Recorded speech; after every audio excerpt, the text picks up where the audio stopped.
By nature, I'm a very introverted person. That may be peculiar to hear considering the fact that I make videos available to an audience as broad and socially diverse as YouTube's community of gamers, but it's the truth. It's for this reason that I came to contemplate the implications of my social demeanor and how that plays out in the realm of video games. You see, when I first started playing video games in my early childhood, I stuck firmly to games that focused on the single-player experience. I loved games like the Legend of Zelda series and Super Mario 64, while multiplayer titles such as GoldenEye and Mario Party sort of fell to the wayside. I'd say that even in more contemporary gaming, I still exhibit the same tendencies.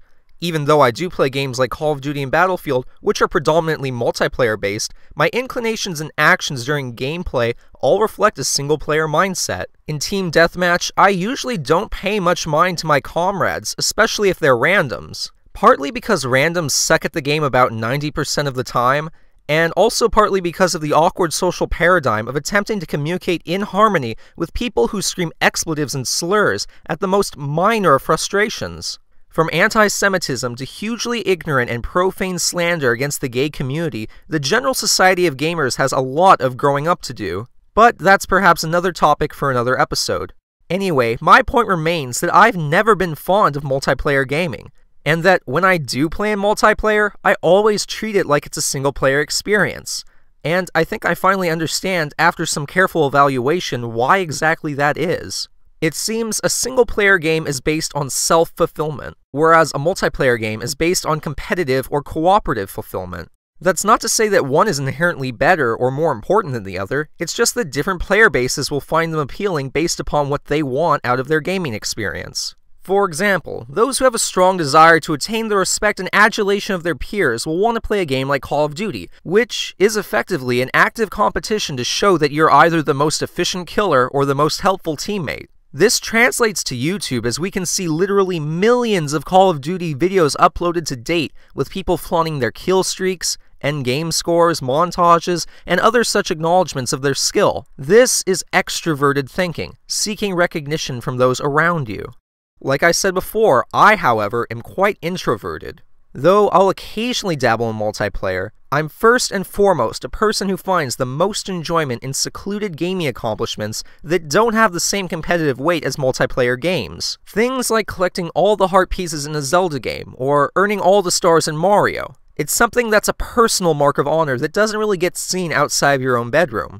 It's something that literally anybody could do, and in fact something probably a lot of people have done. But that's fine, because there is no way of being the best heart piece collector, or being the best at completing a game on the hardest difficulty setting. It's simply a goal that once we achieve, we can be proud of. It can even be something as simple and straightforward as completing a game start to finish. You define your own parameters and reward yourself by completing them. Now, that's not to say that single-player games can't be competitive. Speedruns and things of that nature do have the potential to foster a feeling of direct competition, but these things are, in my opinion, few and far between, and aren't really a part of how I personally play or view these games. Now, having mentioned all this, I find myself in an uncomfortable and precarious position in what I'm about to say next. Personally, I think that too many games are getting needless multiplayer incorporated into them, and that it detracts from the overall game.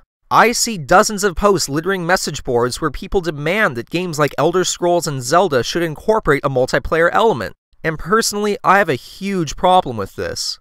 I don't have a deep or profound understanding of the way video game development actually works, but I'm under the assumption that there are very finite constrictions in terms of time, resources, and manpower when designing a new game.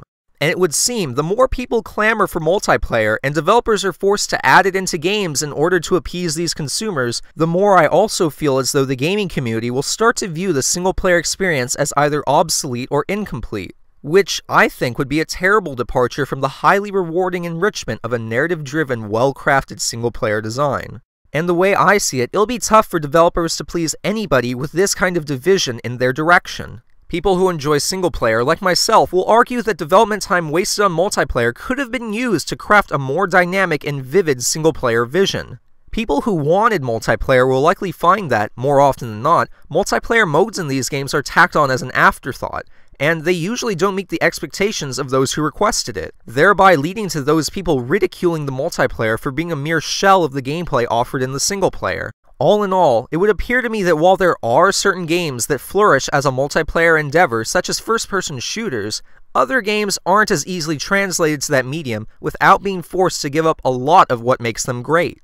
Now, while I'm nearing the end of my discussion, there's just one more subject I wish to briefly hit on, and that's sort of a third entity in the debate between game types. That would be MMOs. I see massively multiplayer online games as a completely different entity from standard multiplayer. That's because, in an MMO, the player isn't necessarily forced into playing with the other people on their server. While there are inherent consequences to doing so, a player in a game such as World of Warcraft can choose to abandon any sort of extended interaction with other human players. When I play WoW, it's usually in the capacity of it being a single-player game. A single-player game where I periodically run into some grubby 9-year-old brat asking me for free gold, or a sleazebag trying to spam his speed-leveling website on me, but a single-player game nonetheless. And one that is made far more interesting by the inclusion of dynamic, player-controlled elements such as the auction house. While that's definitely not the intended purpose, and I do occasionally find enjoyment in running instances with my guild or some other randoms, it's still nice to know that the option to be a loner is there, and that it is still rich and bountiful with opportunities to enjoy the game.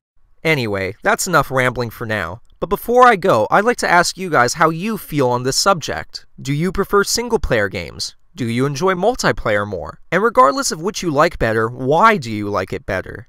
Perhaps more importantly, how do you feel towards the growing trend of multiplayer modes appearing in games that used to traditionally be single-player only?